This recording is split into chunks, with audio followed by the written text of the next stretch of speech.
You wake up. It's in the early wee morning hours of some time between 8 and 10 a.m. A time reserved for farmers to tend to the chickens. A time to do hot yoga and forget about your kids, who are currently dabbing and playing Fortnite. A time to greet the morning not with angst, but rather serendipity. You sit in front of your remarkably well-balanced breakfast. However, something is off, something is afoot, and then you realize it. It's so obvious. You haven't had your piping hot cup of joe yet. You bust out the Keurig, snag your reusable K-cup, because we only have one planet. You slap it down, and bada bing, bada boom, your coffee is ready. Now your morning routine is complete. You're ready to take on the day, and in half an hour, you'll be ready to take an uncomfortable deuce. Coffee. It's the drink that the whole world seems to run on. America does run on Dunkin', mind you. It's the energizing liquid that kickstarts your shift at the office. Or maybe it's the drink that wakes you from your deep, deep slumber after partying all night. You can take it hot, iced, with milk, dilute it with water, or, if you're feeling a little frisky, you can flavor blast it with your Flavor-It syrup. Really, you can do anything that tickles your pickle. It's like crafting in a video game. Coffee plus ice plus milk equals a nice iced latte. Truly, the options are endless. Which is exactly why it baffles my tiny brain when I never, and I mean never, ever see a barista write down an order at a coffee shop. Hi, can I get a triple shot iced mocha with a little bit of extra room for cream? Hi, can I have a tall sugar-free latte with agave? Hi, I'll have a venti americano served at 2,000 degrees. Also, I'll take 2 biscotti. Give me your finest bean water served in the urn of my dead grandmother. I'll take 1 16-ounce drip coffee, please. With the blood of your firstborn son. And the barista is just standing there looking like this for the longest time. And sure thing, here they are. How? You guys, those people are bananas! It makes even less sense to me that people actually want these crazy coffee concoctions. At a certain point, coffee is just coffee.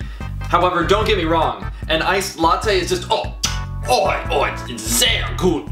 But I just think people get carried away with it way too easily. How is the body even capable of metabolizing 6 shots of espresso at one given time? That's so much Zoom Zoom juice, you basically just become a Mazda. Oh, what's that you say? What's my favorite coffee drink? Well, thank you for asking. To be honest, I'm a little bit on the blasphemous side of the coffee spectrum. I take my coffee like I take my first-person shooters. Black. Ops 2. Featuring the diving mechanic. Oh, I've missed you so! My favorite coffee is just plain and simple, black drip coffee. It's smooth, bitter, and tasty. Come to think of it, I think I just like anything black. Black coffee, blackened Cajun chicken, black licorice. Full disclosure, I am a huge fan of black licorice, and that is a hill that I am willing to die on. I actually didn't start drinking coffee till last fall, which makes me fashionably late to the coffee drinking party. Before then, the only thing I liked about coffee was its sweet, aromatic aroma. The smell alone can elicit so many beautiful images.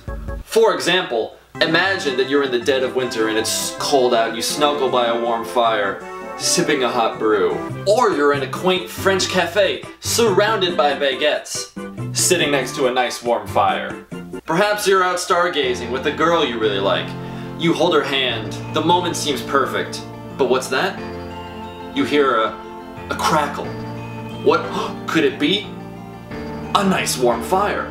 You push the girl away and sit by the nice warm fire. The smell of coffee is that fire. And the weirdest thing is, coffee doesn't really give me that much energy. I just kinda like drinking it. At this point, it's just part of my daily routine. Wait, that doesn't mean I'm addicted to coffee, right? No, it couldn't be. I mean, if you're looking for energy, look no further than an energy drink. Which reminds me of the bad boy of any coffee stand. The bastard coffee drink itself. Otherwise known as the Red Bull Italian Soda. A combination of cream, high fructose corn syrup, and bull piss. It single-handedly revolutionized the otherwise outdated Italian soda. My high school even took a step so far as to open up a stand inside the school which served these fruity marvels before class. It truly wasn't AP Language and Composition unless 10 girls walked into the classroom carrying the frickin' colors of the rainbow in their hands. You can even get these drinks blended, which effectively makes them an icy in whatever flavor you want. We do truly live in the future. Now whenever I go to a coffee stand, I have to choose between a Red Bull Italian soda and an Americano. Don't make me choose, Dad! So you've had your cup of coffee, whatever it may be. You've gone through the day, and to bed you go with glee. Like every healthy growing boy, you need a good night's rest. Drifting to sleep, your mind is filled with thoughts of Seattle's best. A night of slumber soon to begin. You wait to greet the morning without chagrin. Or you lie in bed for 6 hours straight staring at the ceiling because you've realized you've had 6 cups of coffee that day and your right eye won't stop twitching.